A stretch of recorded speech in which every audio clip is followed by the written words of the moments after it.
What's up, guys, and welcome back to the G-Rat Show. I'm G-Rat. Real Madrid and Manchester City might be the new El Clasico. Man City and Real Madrid is the main Champions League rivalry for the last several years, and this is why Real Madrid is the greatest team of all time and how they just dethroned Manchester City and are now advancing to the Champions League semifinal.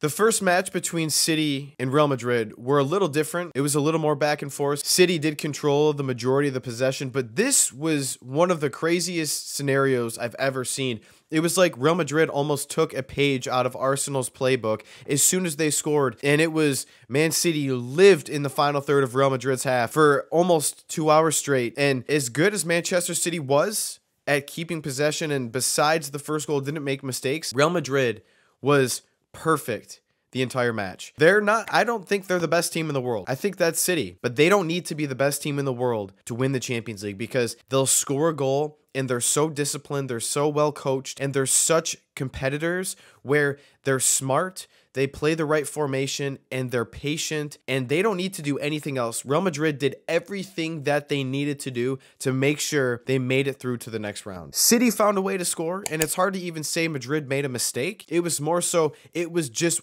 going to happen. And I would say Real Madrid got a couple lucky breaks. Kevin De Bruyne blew one over the net. Foden missed a one-time shot. You know, a couple other chances, but for the most part, Real Madrid was near perfect from a defensive standpoint. Unfortunately for Madrid, unfortunately for Man City, it had to come down to penalties. And what happened? City blew it, and Lunin comes in clutch and saves Real Madrid's Champions League hopes and brings them to the Champions League semifinal. This statistic is insane. Let's look at this. I'll throw this on the board. 33 shots for City, 8 for Madrid, 9 on target for City, 3 for Madrid, 68 to 32% possession in favor of City, more than double the amount of passes by Man City, more fouls on City, 18 corners to Madrid's 1. I mean, if you're looking at this from a pure statistics standpoint and you don't know the final score, I would have thought City won 3-4-1. 3-0. You know, it's crazy. These are the things that people don't realize. When Madrid went up, they knew, and I think regardless if Madrid went up or not, it was going to be a similar style of match, right? City was going to be on the counterattack. City was going to have possession. They were going to press and press and press and not allow Madrid to breathe when they got the possession back, which that's what happened. But Madrid is able to stay so composed and they maintain their formation. Rudiger was great. He was fantastic in the center. Blocked several shots. Carvajal was great. And, you know, honestly, City, Grealish was great. Doku was great. De Bruyne played well. Haaland ghosted, which I don't think that's a surprise for anyone. This is now 4 matches in a row. Haaland against Real Madrid with 0 goals. Not one clean touch did he have, like the entire match. There was a chance, I believe he was on the far post on the left side of the pitch in the second half, where there was kind of a deflection or a rebound that comes off, and it like bounces up, hits him in the upper thigh or something, and he couldn't bring it down. He tried to kick it, he missed. A couple of headers, he hits the post, misses wide. He just can't get involved, and honestly, Man City, from that standpoint, they're really going to have to alter their play style because something has to change because they're so good, Man City, that other teams know this, and they know that they can score, and they have so many dangerous players. And look what happened against Liverpool. Look what happened against Arsenal, against Real Madrid in the second leg. They sit back, and they crowd Haaland. They crowd the box. There's 6-7 guys right in the box. Couple guys floating outside of the box. It's almost impossible for them to do anything. Haaland isn't dropping deep enough, and then you can't play him 1-2s because he has a bad touch. He's not a great passer. He's not great with give and goes. From that standpoint, City really, really struggled, and it takes him out of the match. Real Madrid was excellent at making sure they kept him out of the match. He didn't get a shot on target. I don't even think he had an actual shot besides the headers. Even Bernardo Silva and Phil Foden, it's as great as they were on the ball and with just keeping it and dribbling in tight spaces and making sure they didn't lose the ball. Unfortunately for them, they couldn't really do much in attack in the box because Madrid overloaded so much and they played it so well from a positioning standpoint. You know, you have to applaud Madrid. What they did was not pretty. What they do a lot of the times is not pretty, but they find a way to win because they have that killer instinct. They're well coached.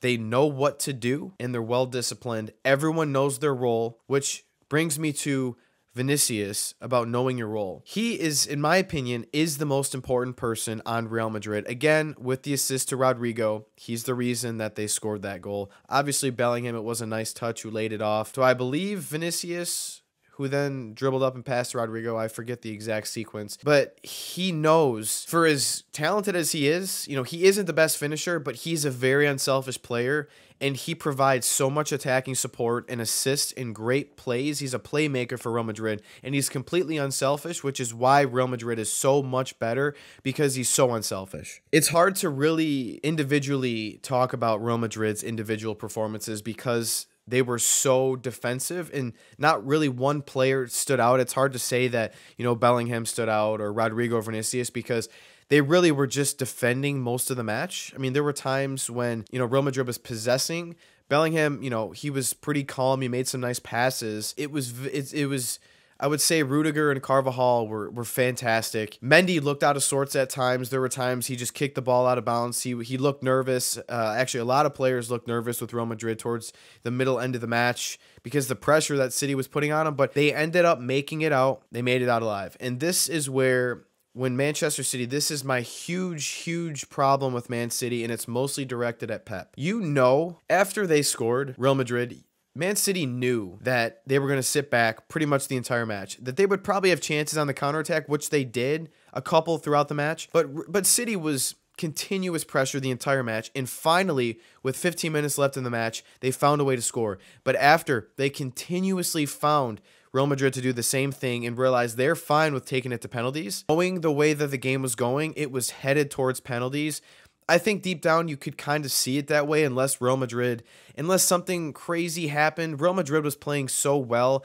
You couldn't really foresee another goal unless Real Madrid stole one on the counterattack. So Kevin De Bruyne was subbed off with like 8 minutes left in the entire match in extra time. As great as a manager as everybody wants to say he is, here's my issue with Pep.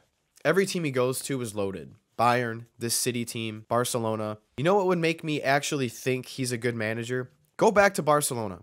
Take over for Xavi next season. This club has so much potential, but they're also a disaster at the same time because they have missing pieces in specific spots. They have players that need to get rid of that they're not going to, like Lewandowski, most likely like Ferran Torres, and maybe a few others. They don't have much money, but they have enough talent where they could, and like we saw, if there wasn't the red card, they probably should be in the Champions League semifinal.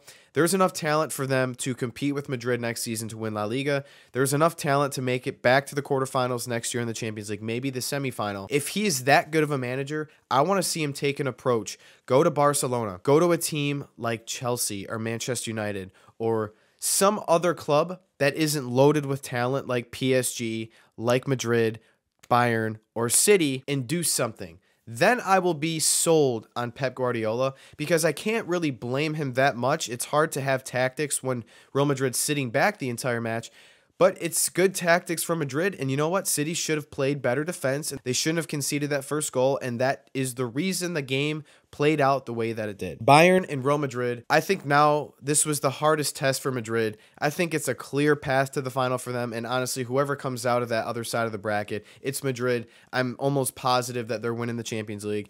Let me know what you guys think down below. Madrid versus PSG is what I'm predicting. Mbappe, Madrid final. That's actually insane that it probably could play out this way. And do you guys think Pep is as good of a manager as he's perceived? If you made it this far, I appreciate the support. Don't forget to support the channel, like this video, and subscribe. And I hope to see you guys back here next time on the G Red Show.